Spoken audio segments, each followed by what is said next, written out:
こんにちは。リリラボ DIY 部アシスタントのリリーです。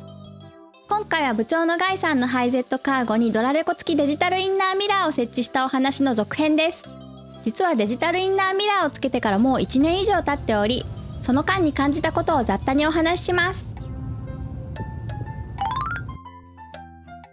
まずはこのネオ東京さんのミラーカム3という製品の操作方法についてです。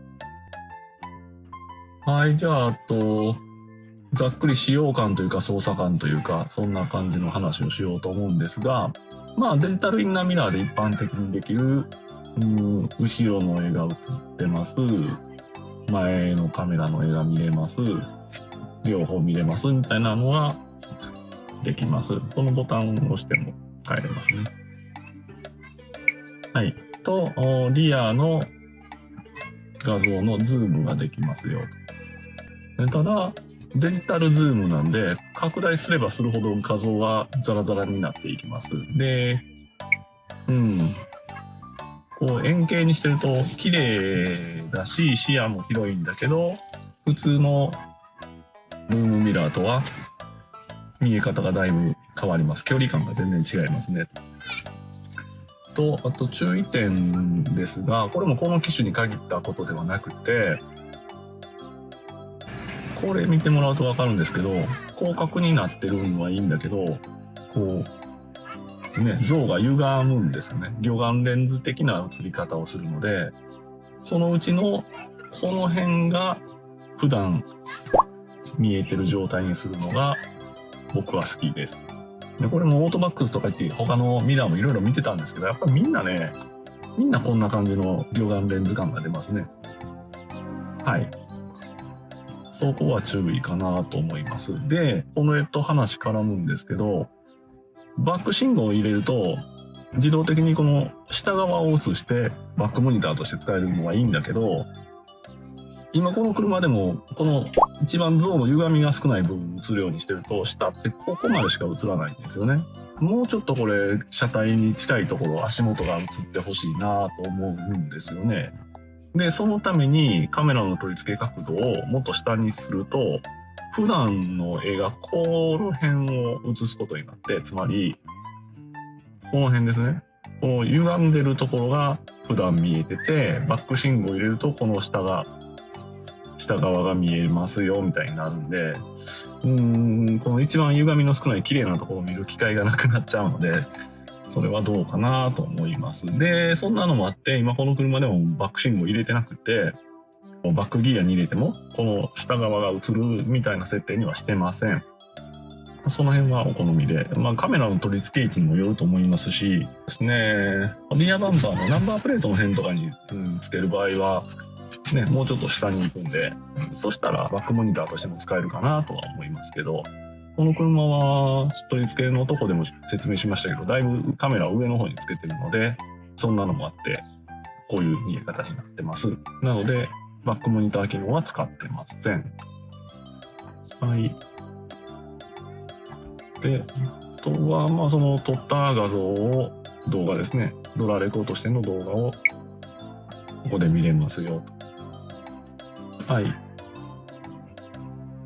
これ通常の録画ですね。で、前側と後ろ側と切り替えられます。で、衝撃あった時にはこの鍵マークがついたところ、これ上がかれないようになってるんですけど、ここに保存されますと。でこっちの鍵かかってないやつは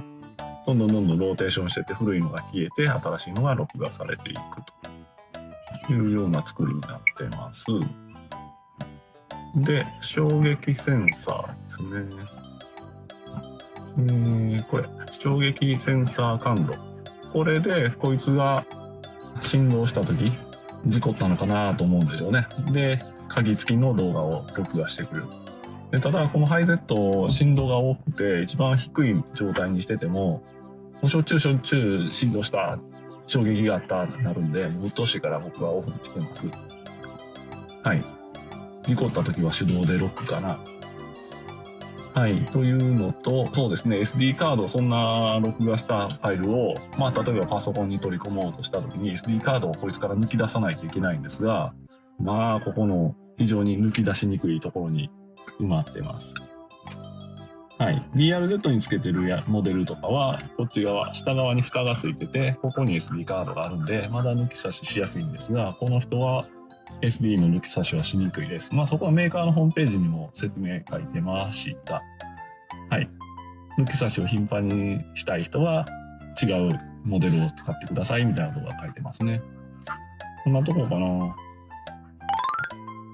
サイズ感ですがサンバイザーにギリギリ干渉します。運転席、助手席ともに頻繁にサンバイザーを上げ下げする場合は煩わしく感じるかもしれません。次は距離感の確認です。デジタルインナーミラーの電源をオフにして通常の鏡として映すとこんな風に見えます。これと同じくらいのサイズ感で見えるようにデジタルインナーミラーの拡大率を調整すると20倍になりました。拡大していない状態だとこのサイズとなり、かなり小さくなります。左右の視野が広いという利点はありますが、慣れるまでは後ろとの距離が実際より余裕があるように感じてしまう恐れがあるので要注意です。ミラーに映っていた車との位置関係はこうなっていました。動画上では分かりにくいかもしれませんが、20倍に拡大すると解像度が下がってザラザラになってしまうので、その状態を基本とするのは厳しそうに感じました。夜間になるとザラザラがひどくなるので余計に厳しくなります。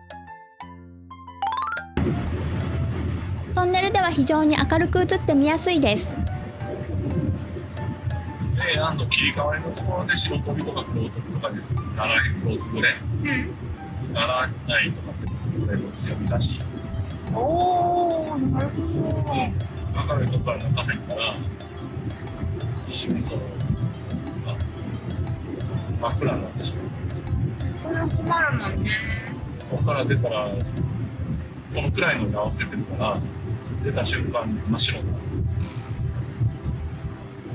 ここは少ないはず。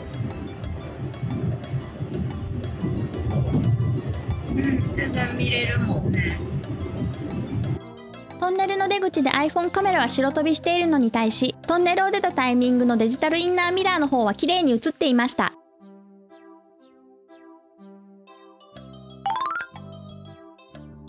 夜間はガイさんにとってはかなり見づらいそうです。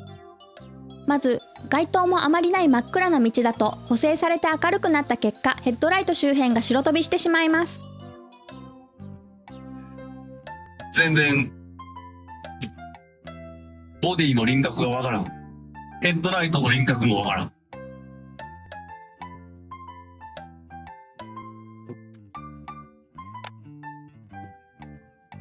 通常の鏡に切り替えた方が距離感はまだつかみやすいそうです。ただ鏡に切り替えた時用にミラーの角度調整をすると、モニターとして使う時には後続車のヘッドライトが映り込んでしまってモニターが見えなくなるので、スイッチを押して切り替えると同時に角度調整も都度行うことになり、気軽に切り替えるのは難しいです。またモニターがタッチパネルなので鏡に切り替えると指紋だらけで汚くなっていて見にくいです。それからリアカメラが車内にあるので、リアガラスが汚れているととても見にくくなります。ハイゼットカーゴはリアワイパーがあるので大丈夫なのですが、 BRZ に取り付けた方はリアワイパーがないのと、リアガラスの傾きが大きくリアカメラとの距離が遠いのでかなり見にくいです。やっぱ BRZ のミラーの方が暗いな。これは明るさを見えば明るいかもしれない。BRZ には別のメーカーのものを設置したので、別途動画にまとめようと思っています。ここや。暗い。街灯がなくヘッドライトの明かりを頼りに走行している場所です。通常ミラーに切り替えると暗さがよくわかるかと思います。こういう場所だと明るさ補正がかかった結果、かなりノイズの多い映像となってしまいます。ザラザラ。ここまでは機能的な特徴をお話ししてきました。この他に原因不明の見にくさがあり、しばらく悩まされていたガイさん。いろいろと実験してようやくその原因が分かったようです。ですね、これの像が見にくい理由をいろいろ考えてたんですけど、ライトが乱反射するからかなとか考えてたんですけど、結論が出ました。焦点距離の問題だと思います。というのも、僕すごい近眼なんですよね。で、メガネを外すと、この辺が限界。携帯とかでも、ここに行くと多分もう字が読めない。ここやったら読める。みたいな視力を、普通の人並みに運転できるように 1.0 とかまで矯正するメガネをかけてるんで、実は遠くを見てるようで、実際はこの辺を見てるわけです。その状態で、このミラーに映ってるこの像を見ようと思うと、焦点距離がここなんですよね。メガネをかけた状態でここに焦点を合わさないといけなくなる。他方、普通の鏡として見てるときって、ここに映ってる像を見るときは、反射して、実際の、これが映ってる今、川かなんか映ってると思いますけど、そこのまでを焦点を合わせて見てる形なんですけど、これは、こういう写真を見てるようなもんなんで、ここに焦点を合わせないといけなくなるんですよね。その焦点距離の切り替えが普段運転してって遠くを見てます。リアのミラーを見るときに、パッとここまで焦点を合わさないといけなくなるのが、今の僕の目にはしんどいらしい。ということが、いろいろ実験した結果分かりました。なので、特にそうですね、老眼の方とか、ちょっと見にくい時があるかもしれないですね。なので、もし購入検討されてるんであれば、それこそスマホとかをここに置いておいて写真でも出しといてですね、パッとそのスマホの写真に目線を移した時に、ちゃんと焦点が合うかなとかっていうのは確認された方がいいかもしれないですね。僕もこの1年ぐらいで突然こう老眼が進んできたのでこんなになってますけど、はい、そういうリスクがあるというのだけは頭に置いておいた方がいいと思います。で、実際メーカーのホームページ見ててもですね、老眼なんですけど大丈夫でしょうかみたいなこと書いてあって、もしやっぱりこれが距離が気になるようであれば、うちも前やってましたけど、ダッシュボード上に設置するとこの距離が稼げるので多少見やすくなるかもしれませんみたいなことは書いてましたけどね。特にハイセットなんかはこうミラーと運転席の頭のポジションが近いと思うので、余計にそういう問題が出やすいかもしれないです。はい。以上、初めてのデジタルインナーミラーで感じたこと引きこもごもでした。デジタルインナーミラー導入を検討している方への一つの参考意見となれば幸いです。